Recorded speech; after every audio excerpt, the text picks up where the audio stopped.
What are we going to cover in this video? The first part, I will show you the actual stance itself and explain why we have this stance and what it can be used for. Then after that, I will break it down and I will show you how to practice it and learn it. So, if you're ready, let's begin. Forward Stance Ap Kubi, which can also be called the forward inflection stance.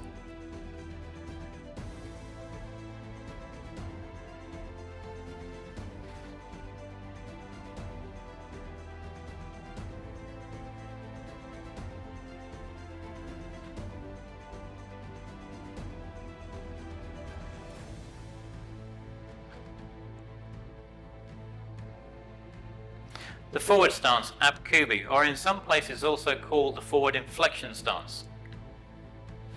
And it's very similar to the walking stance in what it's used for. It's used in the patterns, the pump says. You can use it in kicking drills, in punching drills, in blocking drills, just the same. But the main difference with the stance is it's slightly lower. So your center of gravity is actually lower. From the walking stance, my center of gravity is higher. When I go into the forward stance, it drops slightly, as you see. From the walking stance, it drops down slightly. So my center of gravity is lower, which means this is a much more stronger stance. It's also because my stance is slightly wider. Remember, it is a foot distance wider than the actual walking stance. The walking stance distance is just a fist, whereas in the forward stance it is a foot, so it's a slightly wider stance, which means it's stronger this way, it's stronger both sides this way, and it's lower, so it's stronger forward. So this stance is a much more stronger stance, and it's used for maybe blocking stronger. Also, same again, punching is very good for punching. It's a stronger stance for punching. When you're executing a stronger move, this is a stance that you'd be utilizing and using.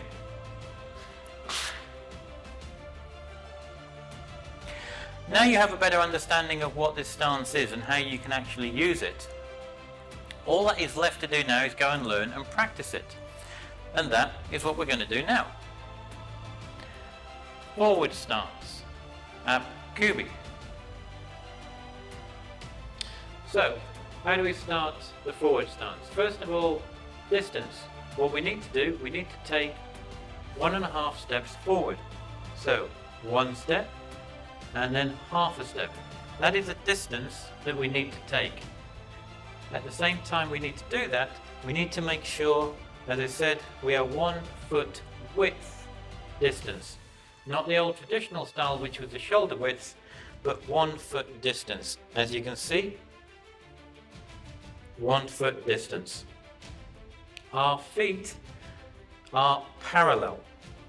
They're parallel between as I said, between the toes. So as you can see, I have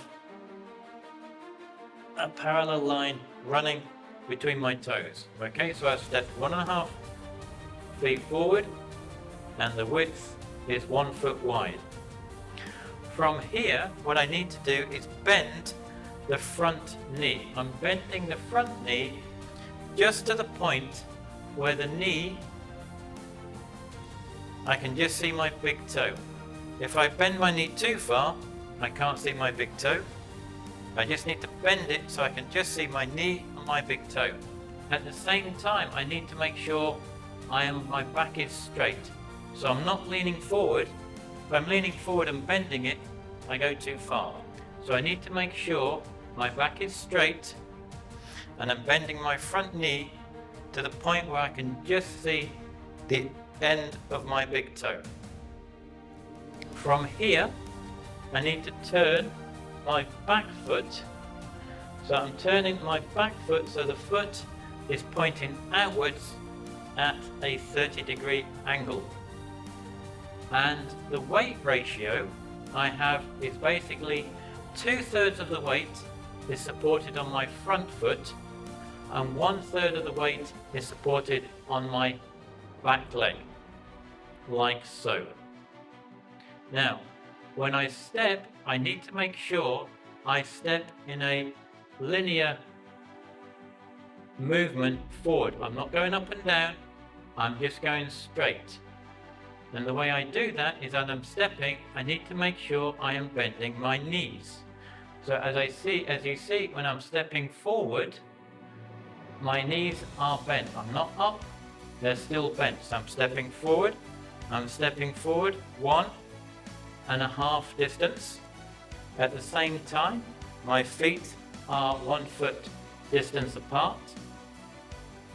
My back foot then pivots and turns on the ball of the foot, 35-degree angle out.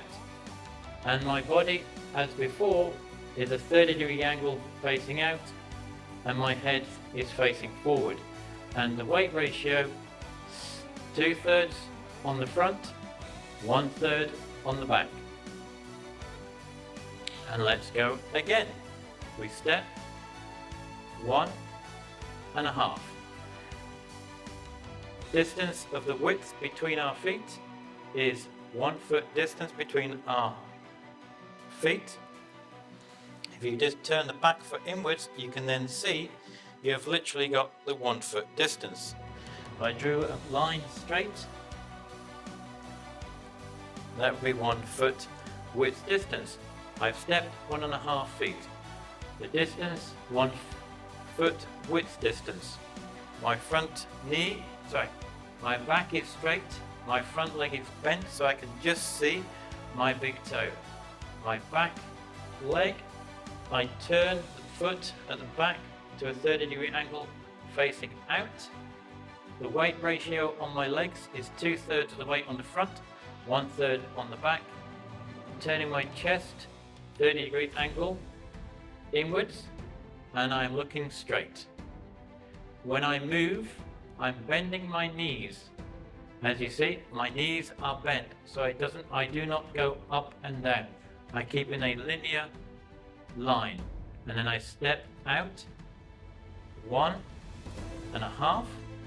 At the same time I've stepped, my back foot pivots 30 degrees out, my chest turns 30 degrees, my head facing forward, and the weight 2/3, 1/3. Bend my knees, see my knees still bent.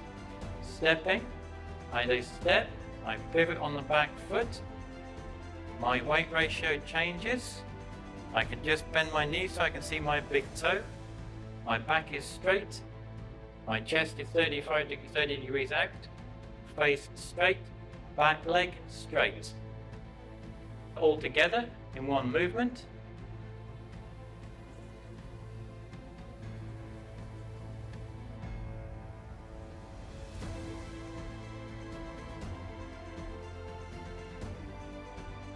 And that is Ap Kubi, forward stance, or the forward inflection stance. Now you have an idea of this Taekwondo stance. All you need to do is now go and practice it so you can keep building your own strong foundation. Below, somewhere in the left-hand corner here, is a link to the next Taekwondo stance video, so you can go and learn and practice the actual stance. As always, thank you for watching, it's greatly appreciated. Hit that subscribe button below, somewhere in this right-hand corner for yourself. As always, until the next time, Gamsa Henida.